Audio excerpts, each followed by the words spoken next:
Hello and welcome to online concept. तो आज हम लोग इस वीडियो में काफ़ी इंपॉर्टेंट देखने वाले हैं। दो वाइसरॉय के बारे में बात करने वाले हैं, जो कि पहला है लॉर्ड रीडिंग के बारे में जानकारी लेंगे और दूसरा है लॉर्ड इरविन के बारे में। इरविन काफ़ी इंपॉर्टेंट है, पूरा देखिएगा, काफ़ी इंपॉर्टेंट है। रीडिंग और इरविन भी काफ़ी इंपॉर्टेंट है, इससे आपको एक क्वेश्चन तो मिल भी सकता है। ठीक है, तो इरविन के समय में काफ़ी इंपॉर्टेंट चीज़ हुआ था, तो याद रखना है आपको। वीडियो स्टार्ट करने से पहले बता दूं, मैंने एक प्लेलिस्ट बनाया, प्लेलिस्ट को आप सेव कर लीजिए, सभी वीडियो आपको उसी के अंदर मिल जाएगा।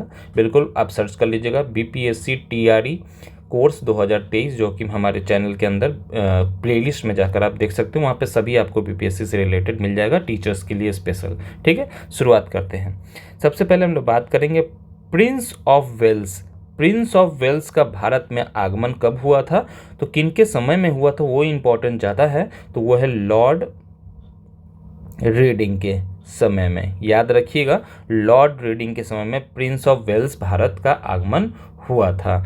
ठीक है, नेक्स्ट देखिए, मालाबार तट है, उस पे मोपला विद्रोह हुआ था। इन्हीं के समय में मोपला विद्रोह हुआ था। कृतक विद्रोह केरल में। ठीक है, याद रखिएगा, मोपला विद्रोह का नाम आएगा तो लॉर्ड रीडिंग का नाम याद कर लीजिएगा, बस याद रखिएगा, मोपला विद्रोह याद रखिएगा। नेक्स्ट है, ताशकंज में एम एन रॉय द्वारा भारतीय सभ्यवादी दल का गठित कर दिया गया। भारतीय सभ्यवादी दल का गठित कर दिया गया था, एस्टैब्लिशमेंट कर दिया गया था। तथा कानपुर में अखिल भारतीय सभ्यवादी का दल हुआ था। ये याद करना है आपको, ये सबसे इंपॉर्टेंट है। अखिल भारतीय सभ्यवादी का दल का स्टैब्लिशमेंट हुआ था। ठीक है, अखिल भारतीय का बात करेंगे। ठीक है, नेक्स्ट देख लीजिए, इंपॉर्टेंट है, 5 फरवरी 1922 में चौरी चौरा कांड हुआ था। ये इंपॉर्टेंट याद रखिएगा, 22 को 1922 याद कर लीजिएगा, 5 फरवरी 1922 में। इसके 6 दिन बाद ही असहयोग आंदोलन का अंत भी कर दिया गया था। असहयोग आंदोलन का अंत भी कर दिया गया था। नेक्स्ट जो इंपॉर्टेंट है, इनके समय में ही काकोरी ट्रेन डकैती हुआ था, जो 1925 में हुआ था। याद रखिएगा, ये इंपॉर्टेंट भी है, क्योंकि रीडिंग के समय में ही बहुत बड़ा डकैती हुआ था, उसका नाम है काकोरी ट्रेन में लूट लिया गया था।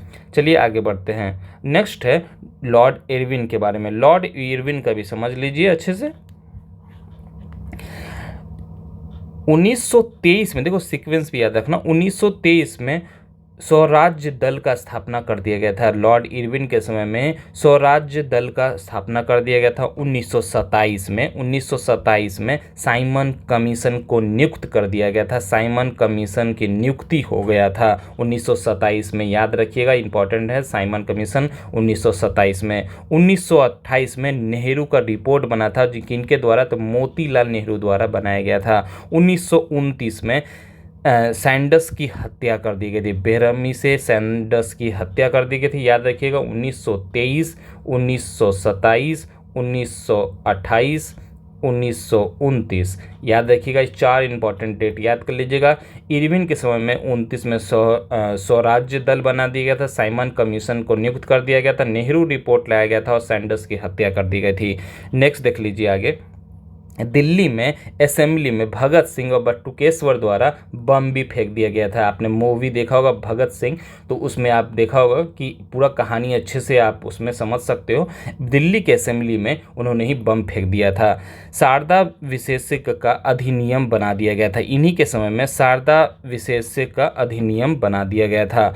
64 दिन की भूख हड़ताल के बाद जतीन दास कि लाहौर के जेल में जतीन दास का मृत्यु हो गया था, मर गए थे वो लाहौर। मेनली 64 दिन का जो भूख हड़ताल था, उनके बाद ही उनकी मृत्यु हो गई थी।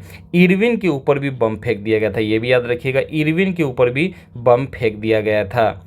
ठीक है, आगे देख लीजिए। 1929 में कांग्रेस के लाहौर अधिवेशन में, कांग्रेस का जो लाहौर में अधिवेशन हुआ था 1929 में, उसमें पूर्ण स्वराज का घोषणा पहली बार कर दिया गया। तो याद रखिएगा, इरविन के समय में ही पूर्ण स्वराज का मांग बहुत जोर तोड़ से होने लगा।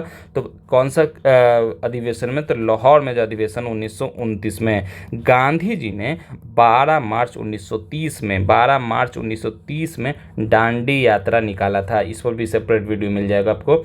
ठीक है, तो याद रखिएगा, दांडी यात्रा निकाला था। ठीक है, उसकी उसी के समय में सविनय अवज्ञा आंदोलन भी आपको मिल जाएगा। अवज्ञा आंदोलन का भी शुरुआत इसी के समय में किया गया था। दांडी यात्रा 12 मार्च 1930 में हुआ था, याद रखिएगा। 1930 में ही लंदन में पहला गोलमेज सम्मेलन हुआ था, ठीक है, याद रखिएगा। गोलमेज सम्मेलन पहला कब हुआ था? तो 1930 में। कहाँ हुआ था? तो लंदन में हुआ था, लेकिन इसमें कांग्रेस शामिल नहीं हुआ था। एक चीज़ और याद रखिए, 3 गोलमेज सम्मेलन हुआ था, पहला, दूसरा और तीसरा, लेकिन कांग्रेस कब शामिल हुआ था? तो याद रखिएगा सिर्फ दूसरा में, याद रखिएगा 1931 के लिए मैं बोल रहा हूँ सिर्फ। देखिए 1930, 1931, 1932, तो 31 में कांग्रेस शामिल हुआ था, बाकी किसी में कांग्रेस शामिल नहीं हुआ था। गांधी और इरविन का समझौता हुआ था कब? तो 5 मार्च 1931, ये भी याद रखिएगा, काफ़ी इंपॉर्टेंट है। ये था काफ़ी इंपॉर्टेंट, आपको जानकारी दिया हूँ। मिलते हैं हम अगले वीडियो में। Thanks for watching.